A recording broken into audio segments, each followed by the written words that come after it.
Hello, everyone. Welcome to UX Evenings at Google. We're so excited you could join us tonight. We have three exciting speakers to talk to you about different perspectives about how to structure a UX team. But before we begin, I want to introduce myself and also UX Evenings at Google so you can understand our series. First off, hello, I'm Julie Schiller. I lead user experience, culture, and community for Asia Pacific. In my role, I work with our teams across Singapore, Japan, India, Australia, and many others to think about how we can improve the way we create insightful, innovative, and interesting user experiences in our products. Next, let me tell you a little bit about UX Evenings at Google. This is a Singapore-led initiative where we're trying to connect with innovators about the field of user experience. We invite speakers from across the region to talk to us about different topics and create a place where our community is able to connect about user experience and also support the growth of the growing UX communities in Singapore. We're really excited tonight to be joined by three speakers. We have Mike Holzer from Google, who will talk to us about a large corporate perspective on how to structure UX teams.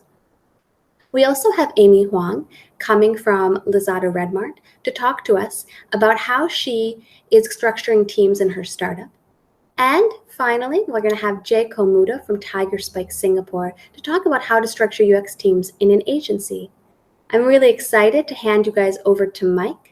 He is a well-respected and loved leader here at Google who shares with us an exciting passion for user experience and will talk to us a little bit about his experience over the years. Now, over to you, Mike. All right, let's get started. Okay. Hi, welcome, Mike. Could you give us an introduction to yourself? Sure. My name is Mike Holzer, and I'm a UX director at Google, and I lead the payments team. We're a global team. We're in 7 different sites, 4 different time zones, actually 5. And we work on everything from payments experiences that are within our Google products to our own Google Pay applications that we have a few different versions depending on the country you're in. And I've been at Google for 7.5 years after I worked at a bunch of startups and spent a bunch of time at Yahoo, and before that I was in landscape architecture and industrial design, so I've kind of tried to cover every creative field I could. Fantastic. Well, thank you so much, and I just want to mention to the audience that if you'd like to have any questions for Mike, in the Q&A section, you can add your comments below in the YouTube section, and our team will review and summarize them for the live session at 5:45. All right, Mike, can you describe for us some of the structures of different UX teams that you've led? Sure. I think when I started first leading teams was at Yahoo, and there was admittedly the culture there was very product and design driven.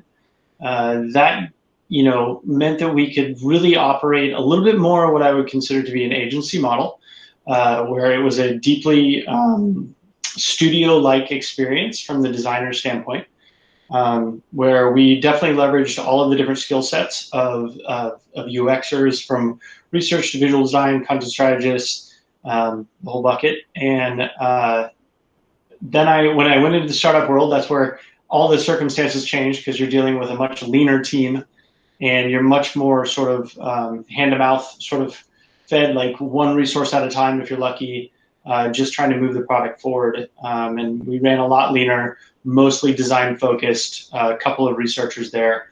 And the designers we had tend to be a lot more full stack in terms of, from writing code to visual design.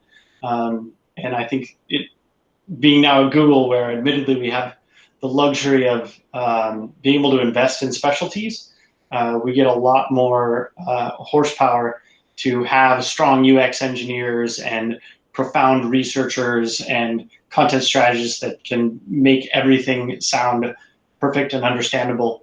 I think it does admittedly add some complexity to organizing a UX team, but it is always going to make the product significantly better. Thank you. That is a really interesting point, talking about the diversity on the teams. Can you talk a little bit with us about what factors influence how you structure the teams? Yeah, that's actually one I've spent a lot of time thinking about because it actually intersects with career growth. So when you get into different disciplines, and we'll just use research and content strategy and let's say interaction design as an example, um, you are going to get a better career growth by reporting to somebody that is more experienced than you in the practice that you are best at. Now, that's not categorically true. So nothing I say here is a statement, to be clear. But I have found that when the population of the practice is small, having them in their own organization really helps them with community culture and career growth. So for us at Google, content strategy is still a growing practice. We have not enough of them, like I think most teams feel.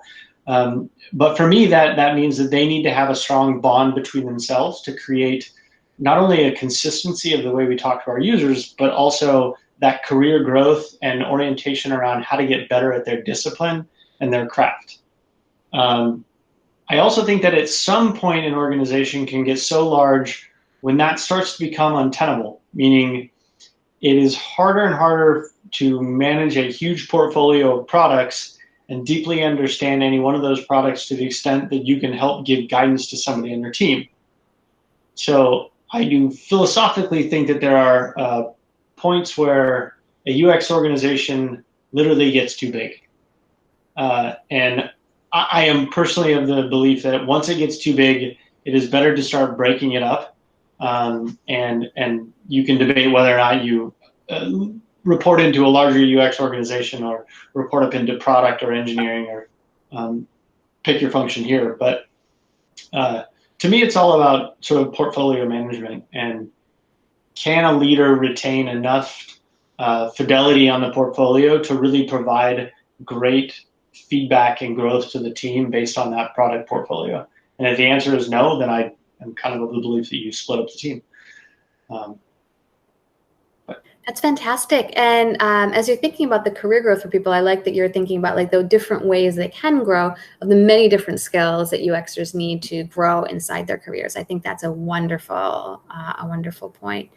I'd love to hear a bit about the history of your work, thinking about what kind of backgrounds of wins and also mistakes you might have made. Would you be willing to share with us some of the mistakes that you've made in the past and what you might want to do differently now with your experience?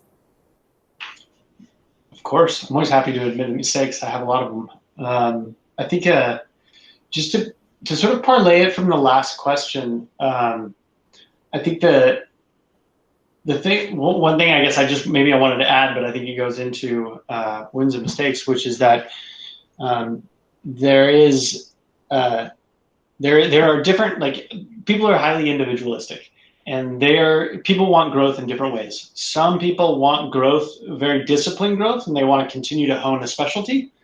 Other people want to spread out and start to learn other functions. I think there's no shortage of UXers that tend to get interested in product management, as an example. So I know a lot of, I myself happen to report to technically a product manager. He's more of a GM role, but I personally glean a lot of growth from that in terms of him bringing a different skill set to what I learned from.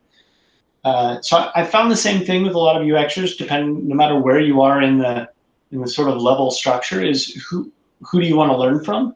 And so that's always like the first question I ask anybody that I'm ever sort of managing or leading or having a mentoring conversation, which is like, what do you want to learn, and orient it around that. And so I think, to go into some of my mistakes, I think that's one of the things that took me a long time to learn, was how do I better organize people's scope and even reporting structure to have them work for and on something that is going to stretch them in the direction they're looking to grow. And I think if you don't have that career-based conversation with them so that both of you are clear on what they want to get better at, then I think there could be a mismatch in terms of, you might think that you're growing them in one way, but it's actually something they're not interested in. And so I always like to have those, like, what do you want to grow in conversations? And then I think that definitely influences how I think about structuring UX organizations. Took me a long time to figure that out. So I definitely put that in my mistake bucket. I think one of the other things I would share is my general philosophy with running organizations is to experiment and try things. I believe that the constraints of an organization are cultural, they're market-based, they're product-based, and all of these things change dynamically. An organization is organic, and it will change whether your partners change, the market changes, and you always have to be adaptable. And so I'm always making micro changes to my organization, whether that's changing the scope of what someone's working on, to moving somebody over here, to see if I can always optimize for the situation that's happening right now. Now that's a double-edged sword. You have to be careful. Too much change management can cause too much chaos, make people really uncomfortable. So I spend a lot of time making sure that I'm making the right moves and then trying to see if it actually made things better. And I promise you I've made plenty of mistakes. Well, thanks for being honest about that. And also, I really like hearing about these like specific examples, because I think as people want to try different kinds of experiments, it's always interesting to think about what are those dimensions that they're able to experiment on. Getting to know like that particular environment and provide that opportunity at the right time is a great example of that. I know you've been doing this a long time. You've seen a lot of different situations come up. I was wondering if you could offer some advice to other leaders in UX organizations. What advice would you give them? I think it falls along a similar tone that I've been trying to share in terms of adaptability. The mistake that I've seen leaders make, myself included, is to take past wins and try to repeat that recipe. And I think that oftentimes what has worked on one team or one organization or one product won't necessarily work on the rest of them. So I think that, like, at least for me, whenever I've joined, I've built teams and I've also joined organizations that existed and I was the new leader in town. In both situations, I always spend there's a lot of books written about it, but you spend the first 90 days assessing. Don't do anything, just observe, talk, listen, understand, and then start slowly applying changes as they make sense. And I think it's not I did this here, I'm going to bring this over, I'm going to do that there. I've rarely seen that be terribly effective. I think that you learned a lot and you always want to take those lessons with you, but that doesn't mean that recipe will work directly into the new place. And it's a really nice point. I also know there's a lot of UXers working inside of large teams, teams big and small around here, but particularly for those that might work on a team like yours, a large UX team. What advice would you give the team members? I think I have two thoughts on this that I try to share with people. The first one is to recognize that a large organization is a machine. And what I mean by that is there is a lot of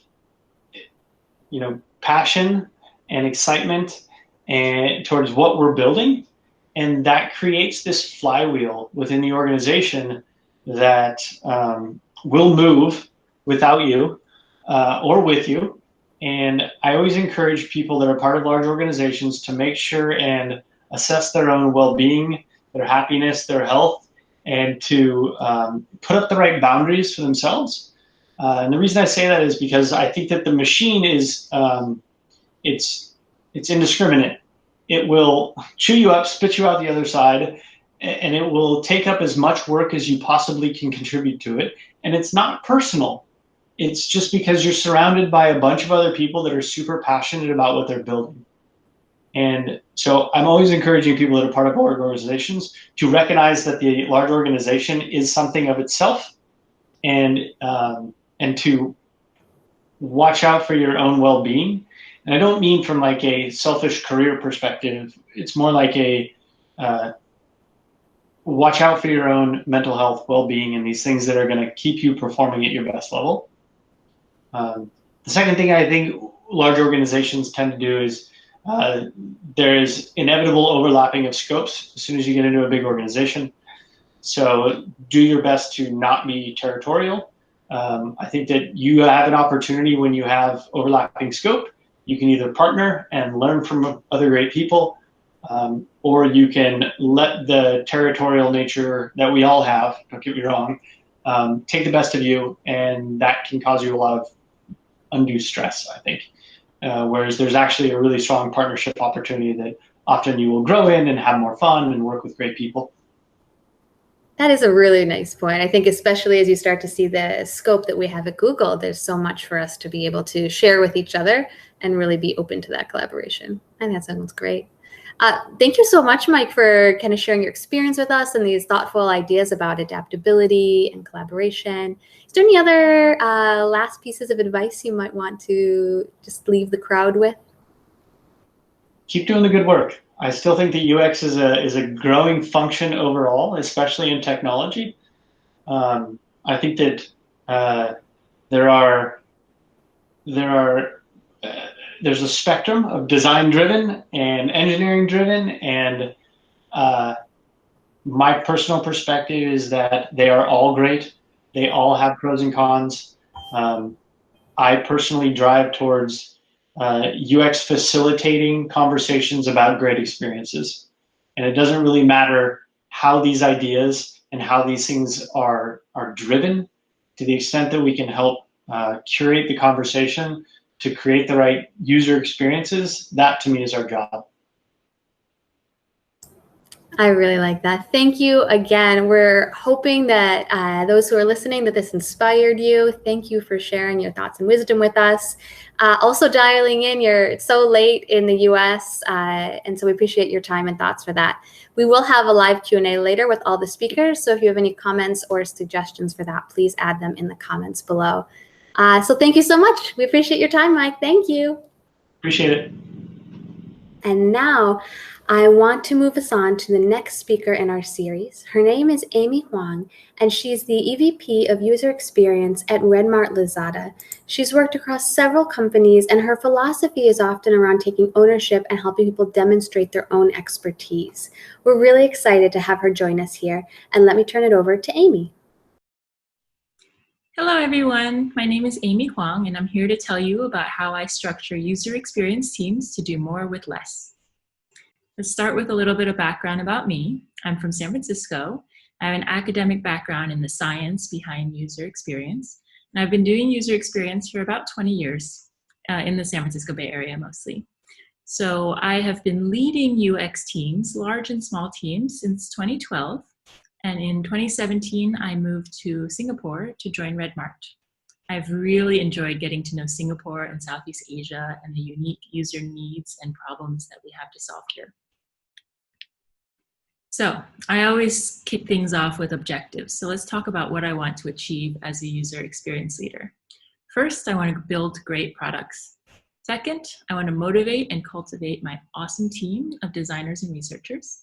And third, I want to make sure that the customer has the best end-to-end user experience across the customer journey. So when you ask me about structuring my team, there are a few questions that I then think through.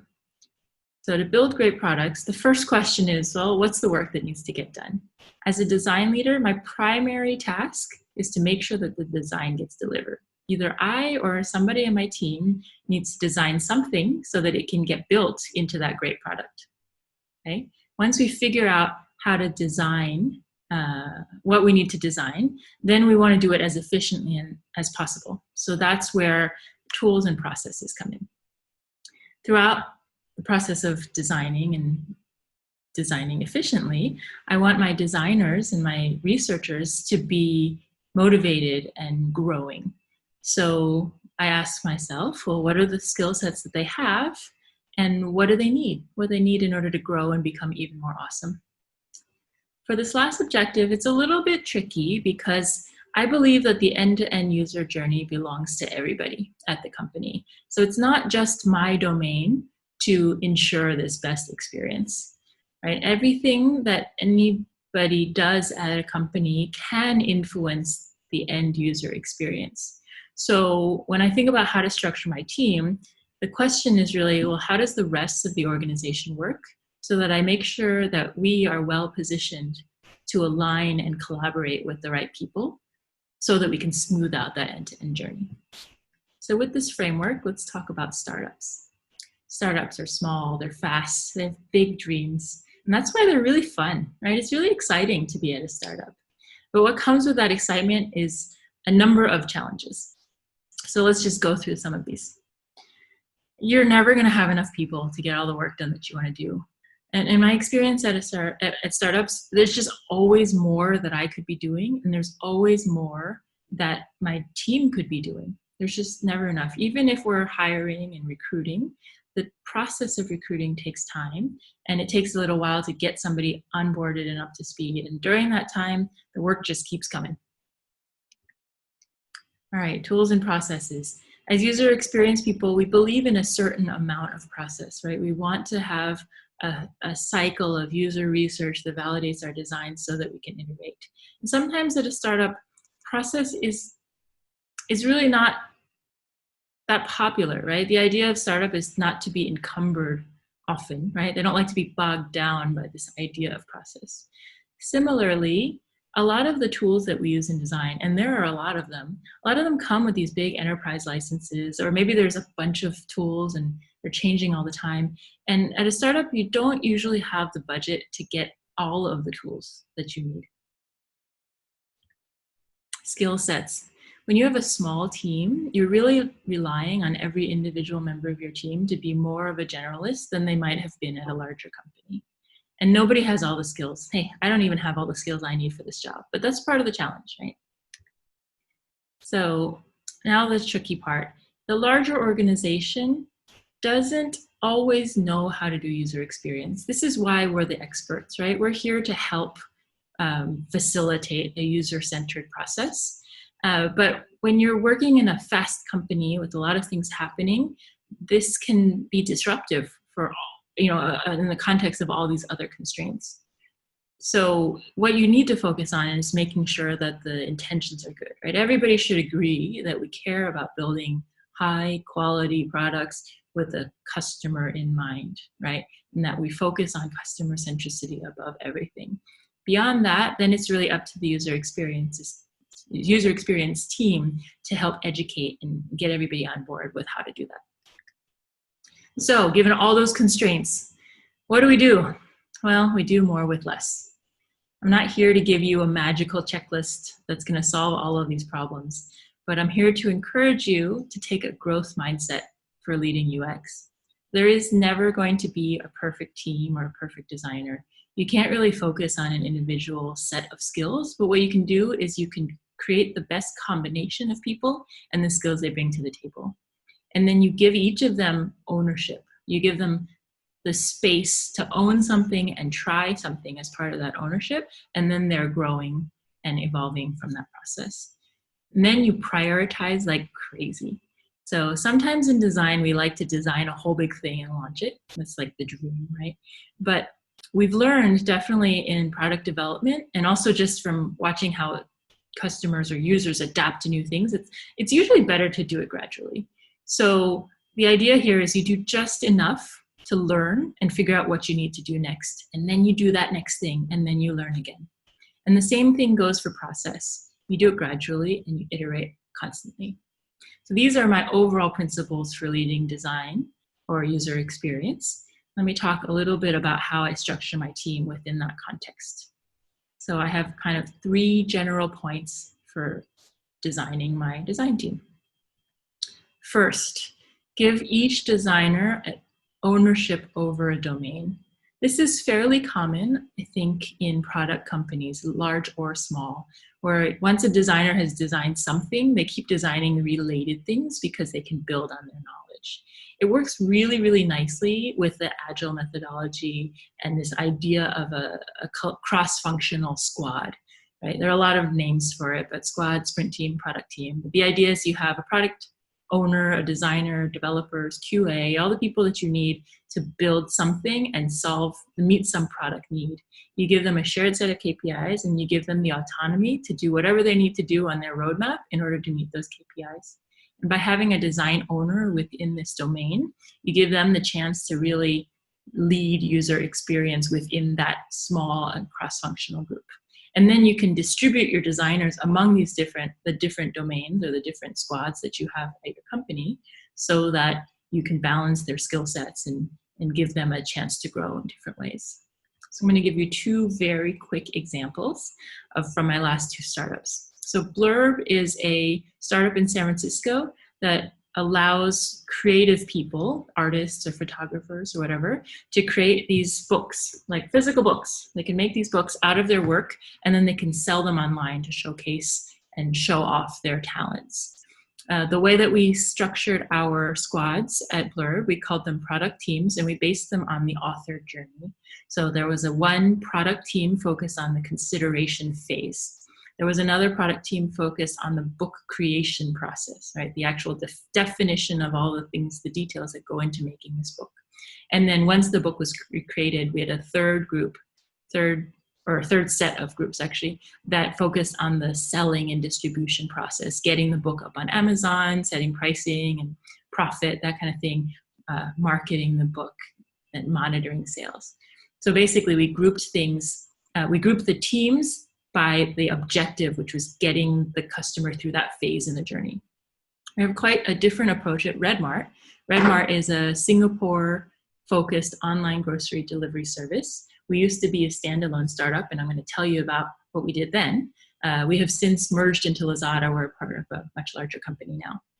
So there were red teams at Redmart when it was a standalone startup, and we focused our red teams on all of the different technologies that we had behind the scenes to power this online grocery delivery service. So we had one red team that focused on the consumer experience, the app and the website, and then we had other red teams for each of the other user types. So one red team for sellers, one red team for warehouse, and then delivery, etc. We had quite a few different red teams. So you can kind of see there's a few different ways to do this domain distribution, but the point being the kind of designer that you assign to each of these groups is going to be a little bit different based on their skill set and their needs. And that gives you the chance to balance skills. And of course, then you have the benefit that when a designer owns something, they can really go deep on the user needs, and they can be strategic about driving a user-centered process to inform that roadmap. And then the great thing I love about the Agile process is that once you have a designer assigned into their squad, they don't need you to manage their time because they have a built-in task management process, right? A schedule management process. They basically work directly with their squads to define what needs to be done by which sprint. And so that makes, it frees up my time to do other things. Okay. All right, so now that we know roughly how the designers are distributed, the challenge we have is that I believe very strong that UX design does not exist without user research.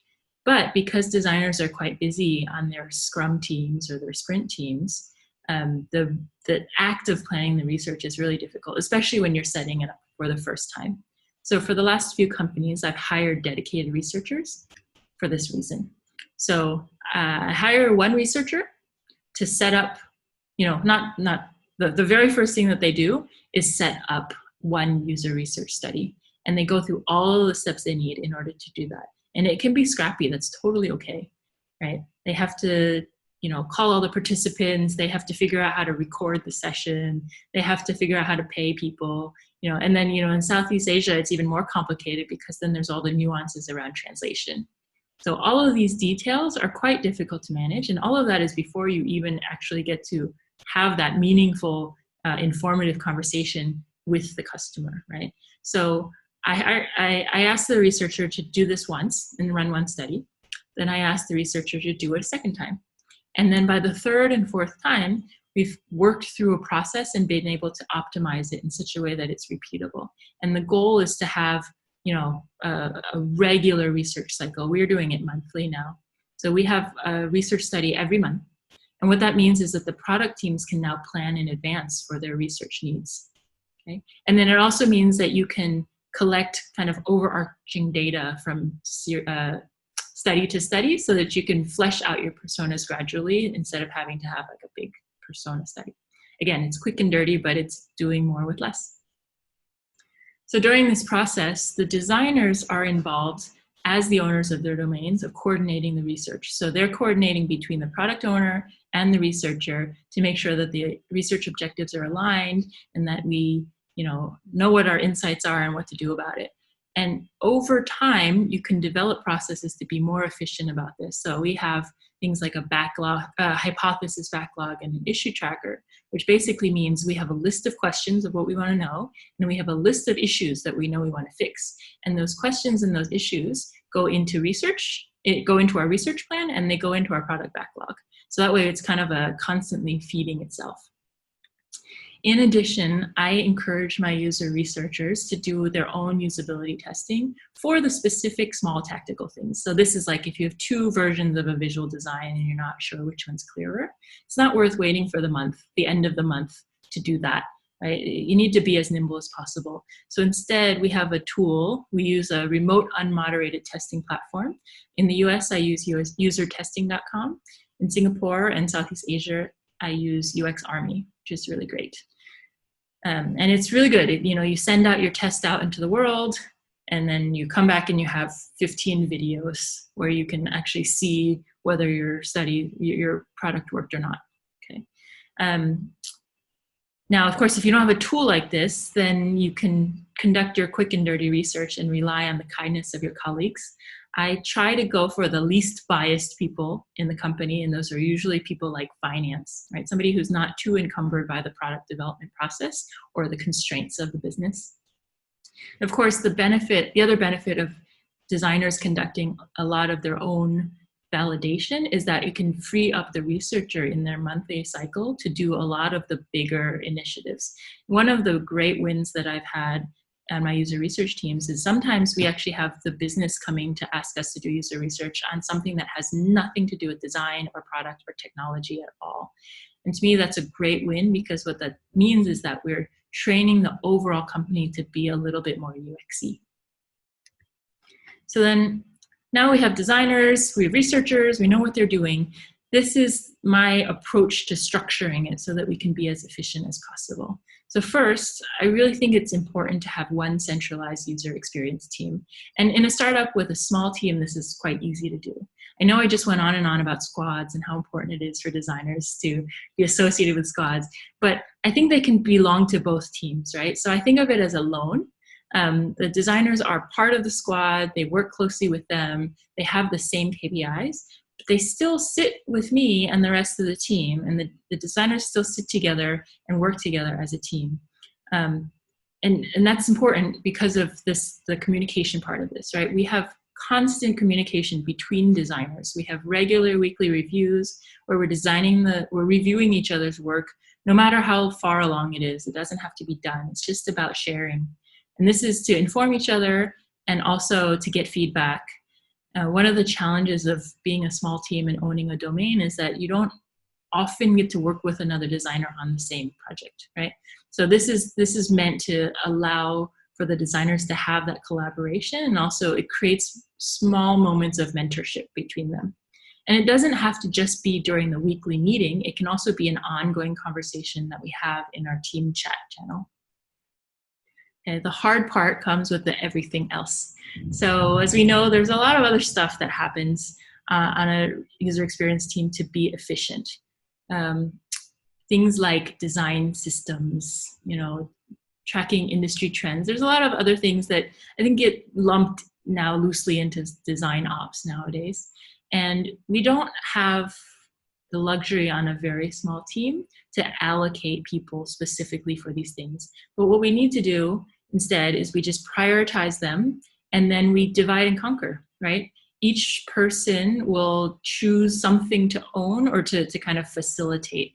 So we know that we need a design system. There's no way we can be efficient without one. It's super important. So we take the time to set up that design system. One person leads that, and then everybody shares the task of maintaining it. Okay. Now, when new work comes in that doesn't fit into my perfect little structure, there are 2 things I do. One is I just ask if anybody has time. And if they have the time and they want to build a skill, great, they can try. For example, I had a new hire recently who designed an app icon specifically for a holiday theming, right? This designer never had any experience designing icons, but why not try, right? The other thing we do, if you can't actually get to the work but if we can't actually do all of the work, is that we have a consulting process. So I or one of the designers or researchers will meet with whoever's asking for this work. We'll talk to them about what they need. We'll give them tips on how we would approach it. And then, we'll set up time for them to come back to us with what they are trying to do, and we'll review it and give them feedback. So what they end up doing might not be as thorough as what we would have done, but it keeps us from being the bottleneck, and it's also slowly training everybody else in the organization to be a little bit more UXy. All right, so I've just rattled off a bunch of tips, but just to summarize, the way I approach leading user experience in startups is to have a growth mindset, prioritize like crazy, and do things gradually. And then I structure my teams for ownership, everyone doing research, and then just having a general collaborative and communicative structure. And these are the tips that I follow every day so that I can build great products, motivate and cultivate my awesome team, and ensure that the end-to-end user journey is as seamless as possible. Thank you very much. Stay safe, everyone. Thank you so much for that thoughtful talk, Amy. We're really excited to hear more about it later in the question and answer. Now, I'm excited to share with you guys our last talk of the evening from Jay Komuda. Jay is the head of experience design at Tiger Spike Singapore. He supported numerous projects with global partners across APAC and Europe, and he's also a very strong defender of the user and human-centered design advocate. His work has been seen in companies you've probably been familiar with, SoftBank, Nestle, Singapore Airlines, and more. And in his spare time, he's an aspiring pilot who loves the outdoors, bike packing, contemporary art, and vintage tech. Please join me in welcoming Jay Komuda. Hey, hello everyone. My name is Jay Komuda and I'm a head of design with Tiger Spike Singapore. Tiger Spike is an experience design and digital transformation company. We originate from Australia. Nowadays, we are present across 10 different geographies globally. And since 2017, we are a part of Concentrix family. So during today's session, I'm supposed to be speaking about structuring experience design teams. When talking about design teams and running them, their structure is just one of the elements. There is a very important component of leadership as well as organizational culture. So during the next couple of minutes, I will share my experience around hiring designers, about setting objectives for your design team, as well as priorities and daily activities that you normally run.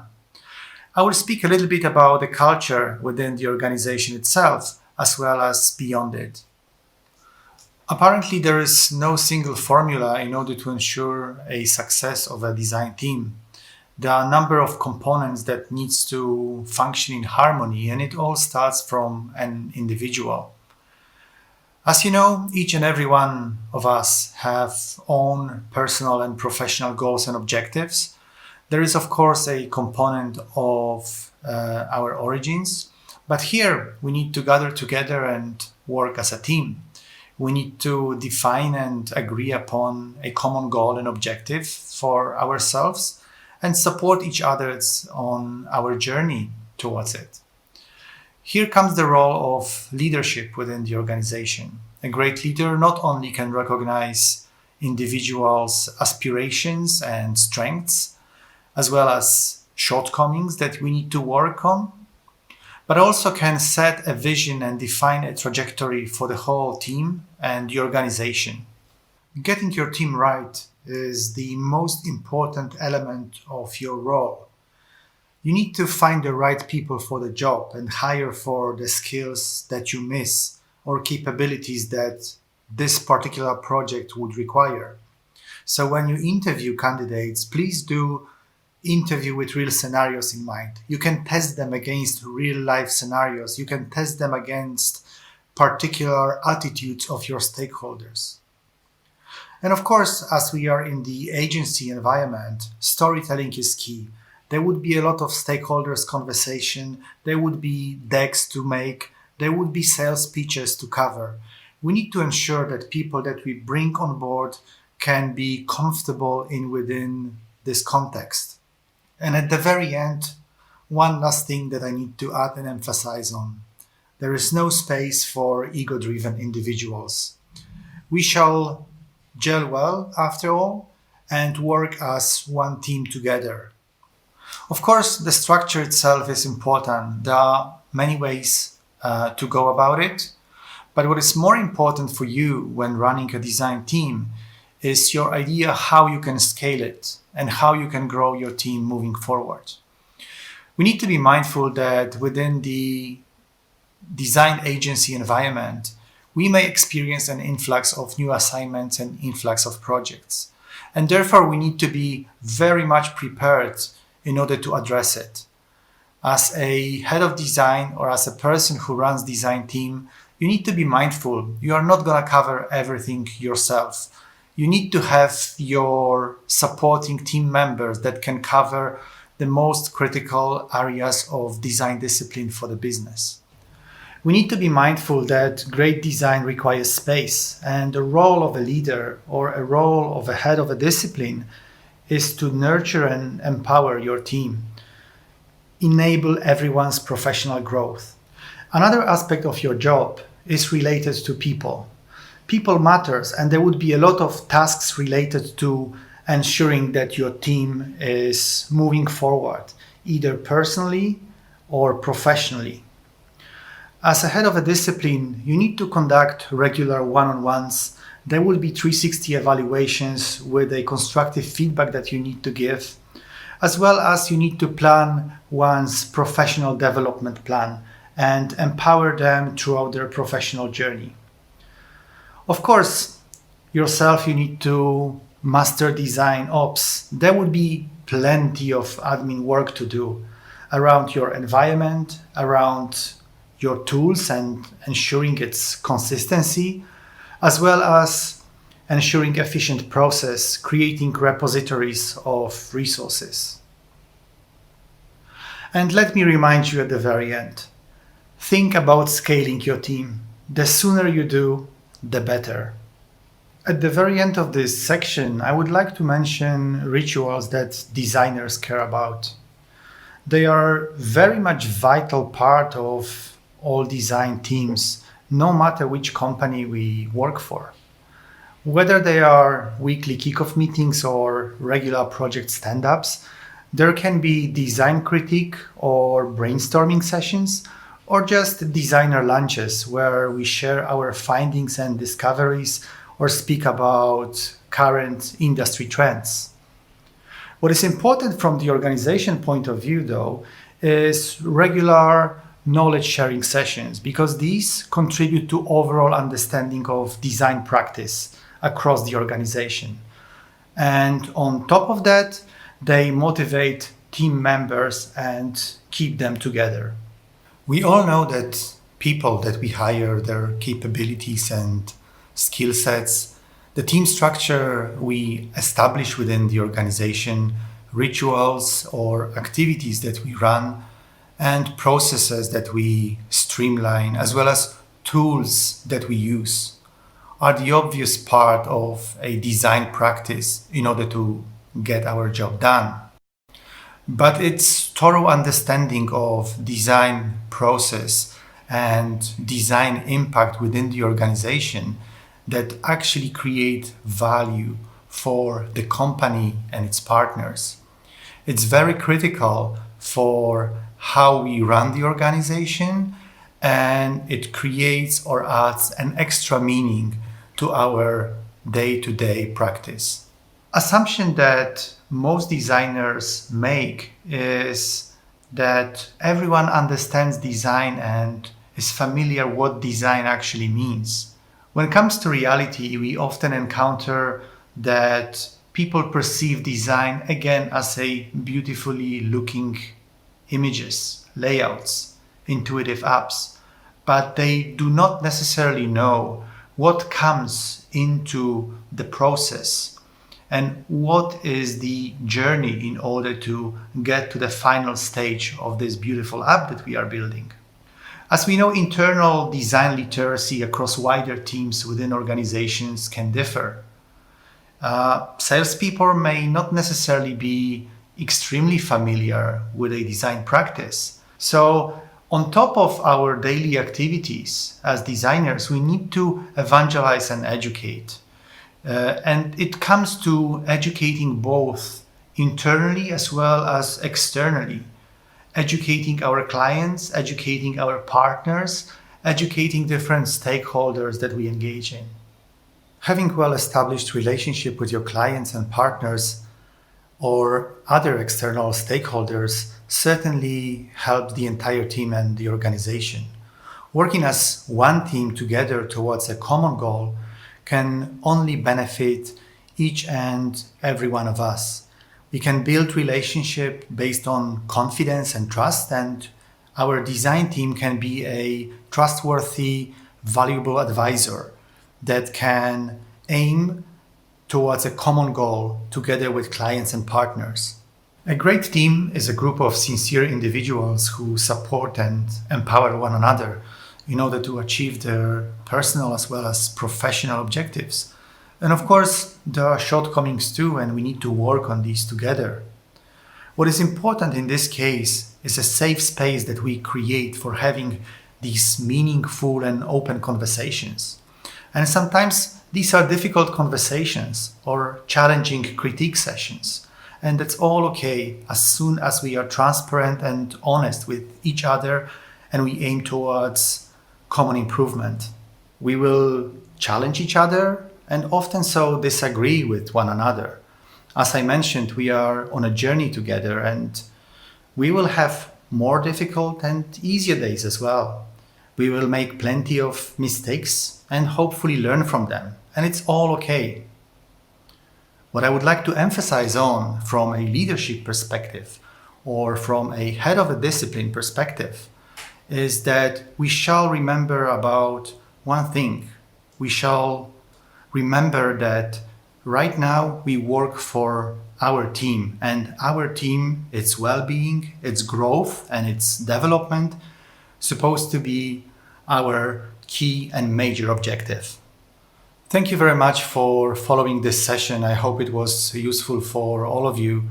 If I were to summarize and bring two key points as the conclusion of the session, it would be number one, remain open to your wider teams and ensure that everyone understands and is familiar with your design practice and recognizes prominence of your design team across wider organization.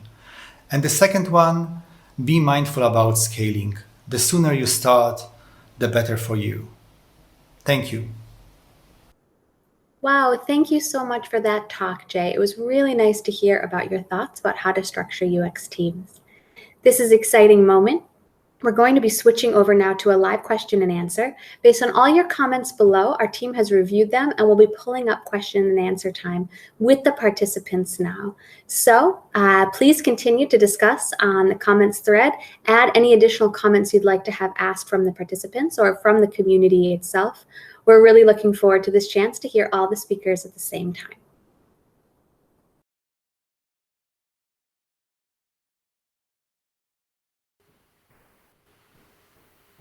Thanks again, everybody. It was so nice to hear your talks and get to understand a little bit about how you've been thinking about structuring UX teams at your companies. Also, a big thank you to everyone listening in and the entering in thoughtful comments. This section in our live question and answer, we're going to be addressing a lot of the comments we've heard.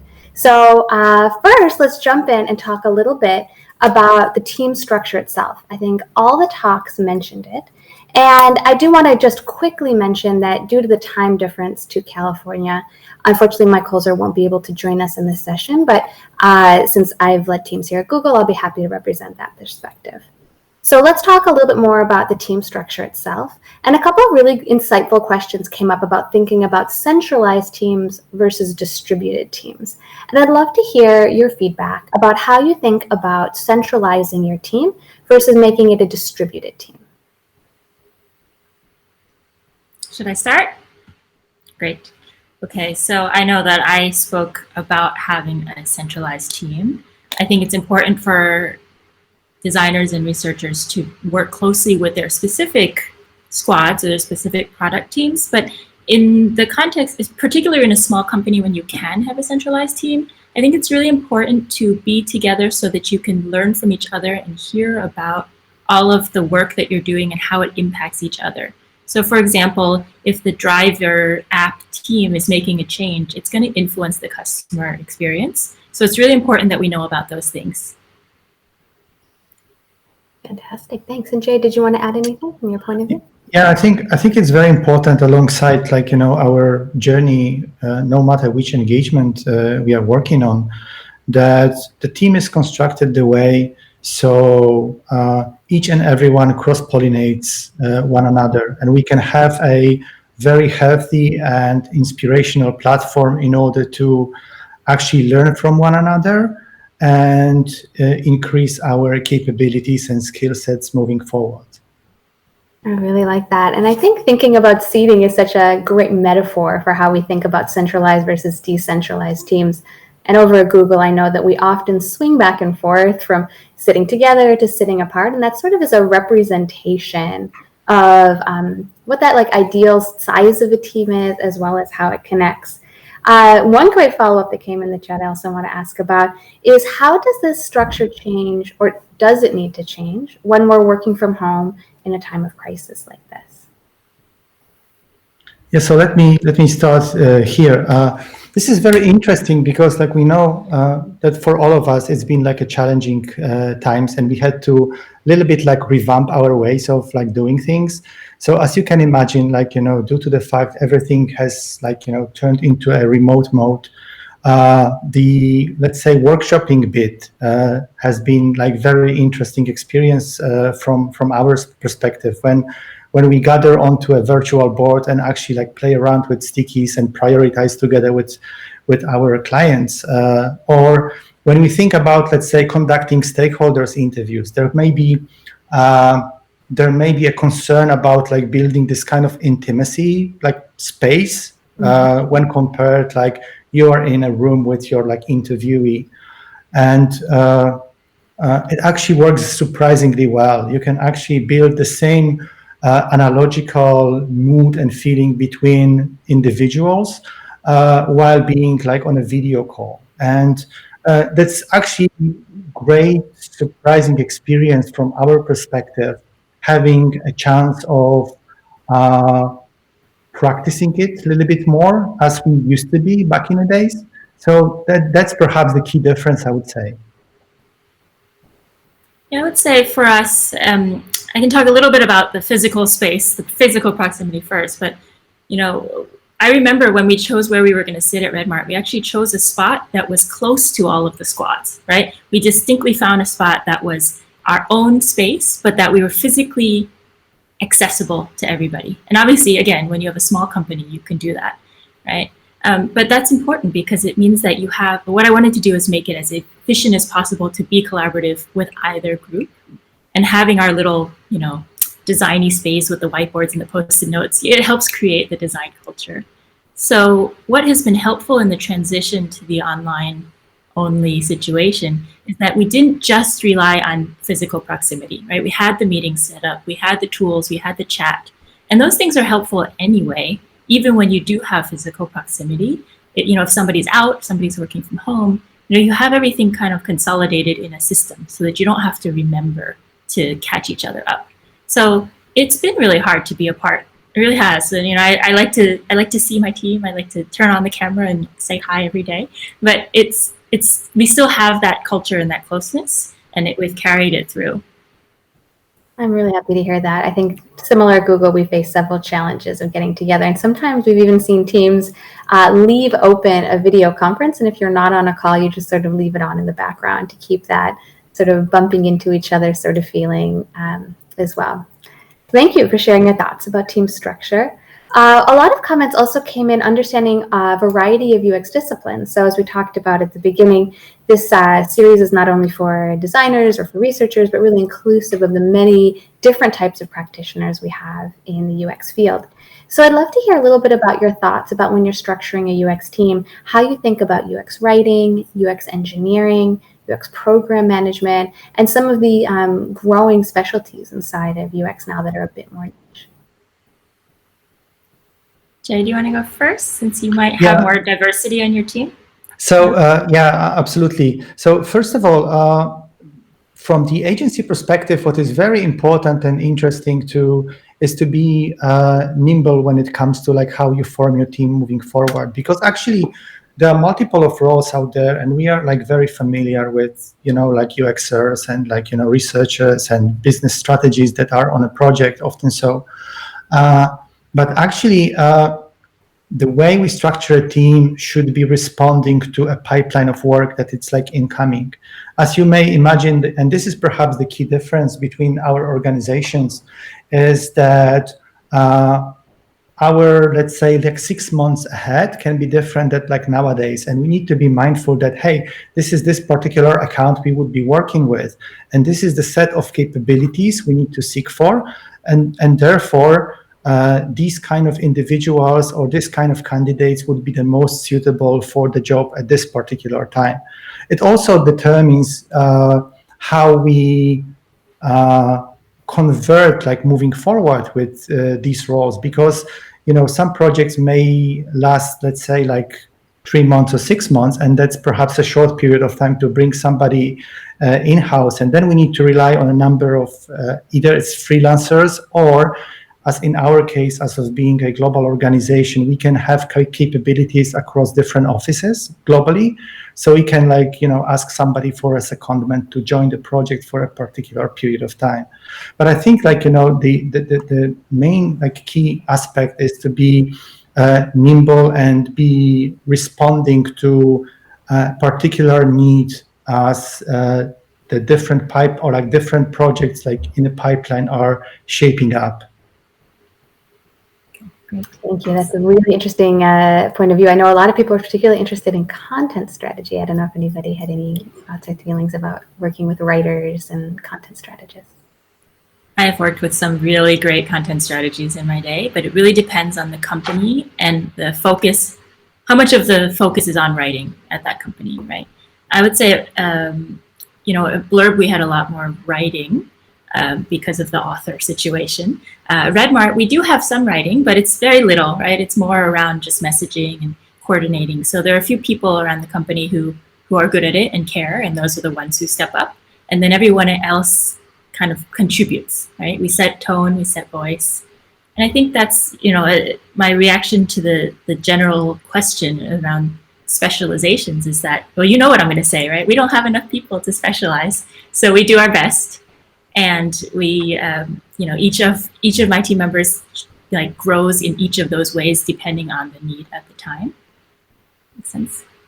That makes a ton of sense. And we're very lucky to have the specializations here at Google. And I know myself, I've learned a lot about UX writing and content strategy and the variety of ways, especially as we're moving away from always visual UIs to conversational UIs and a variety of different mechanisms. That'll be really, I know, an exciting future for our field to think about how these different disciplines work together.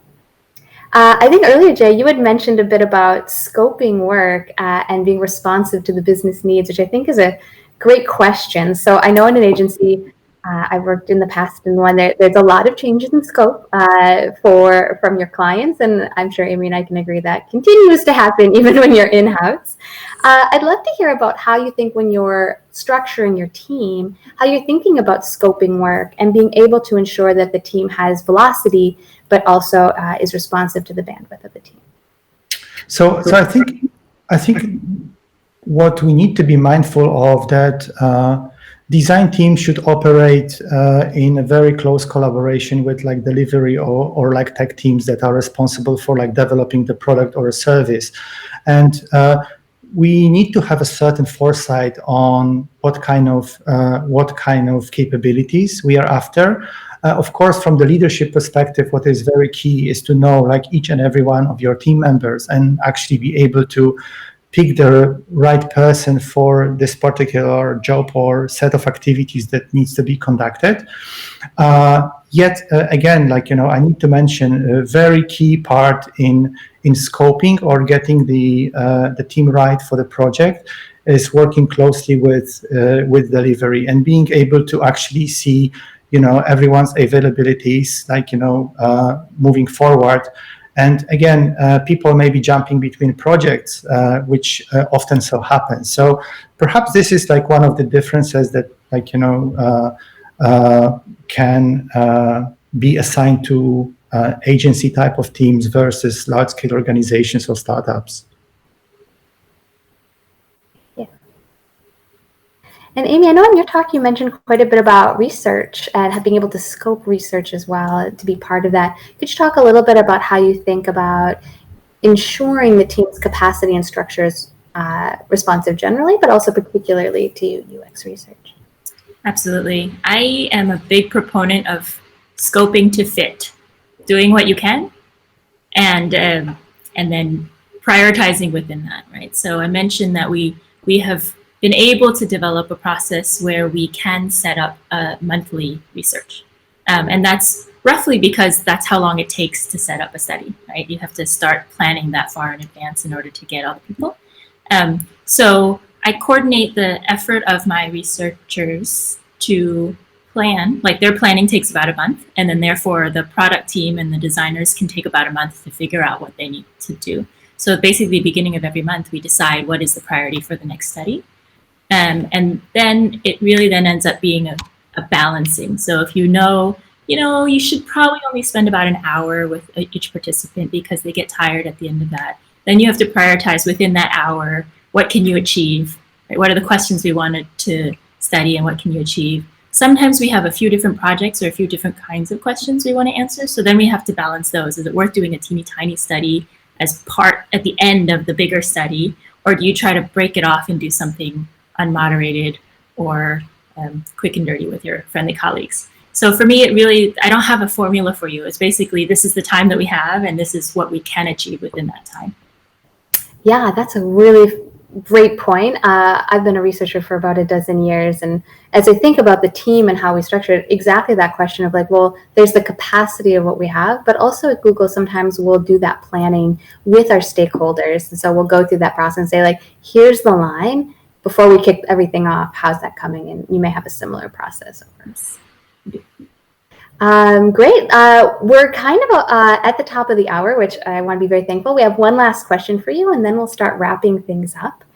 The question is about understanding design systems. So I think this gets back to my first question, which was about centralized versus decentralized. A lot of questions came up thinking about how do you make time to build out a meaningful design system as an example of a kind of a long-term project that may not have a call from the business urgently.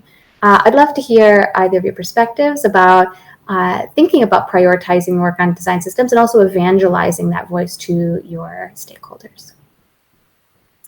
Okay, so I guess being at a product company, we have a long-term design system, right? It lives and it lives forever and ever and ever.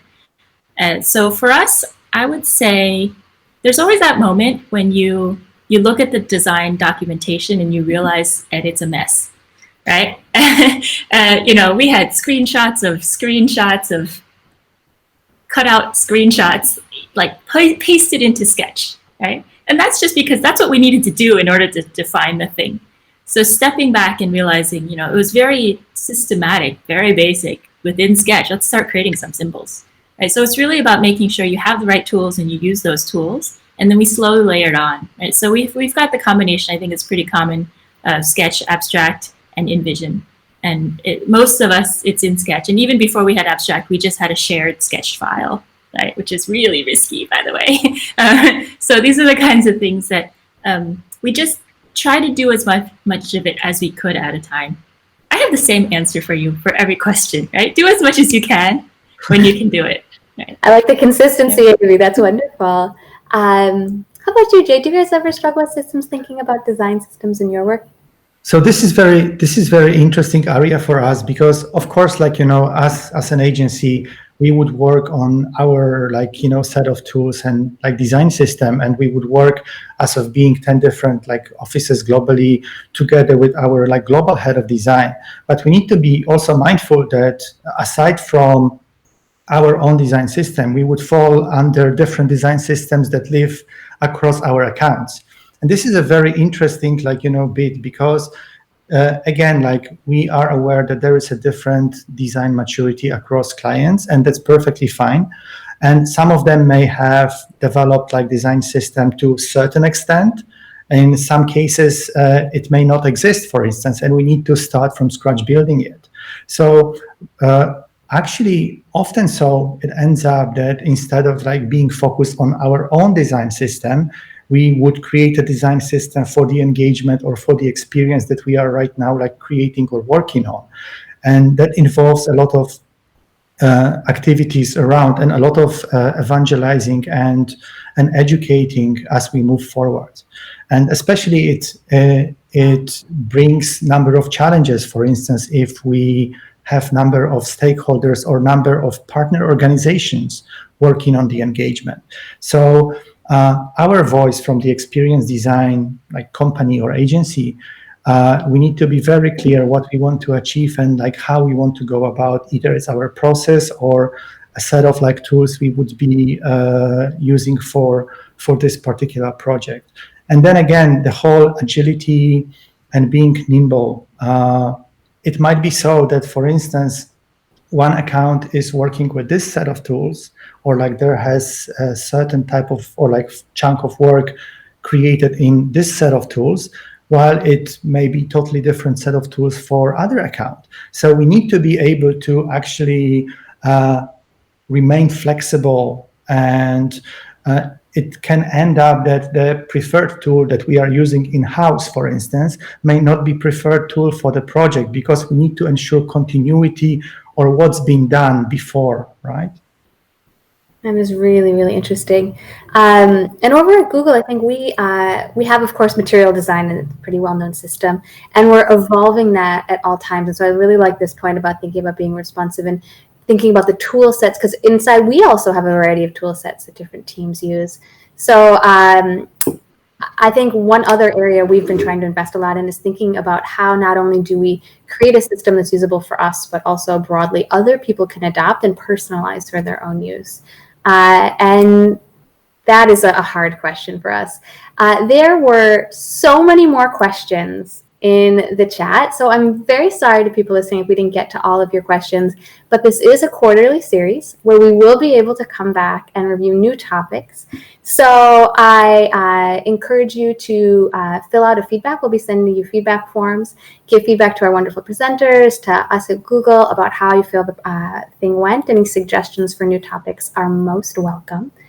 I also want to give a huge thanks to the amazing Google team that worked so hard to put together this beautiful event. Thank you, everybody. We really appreciate your work on it.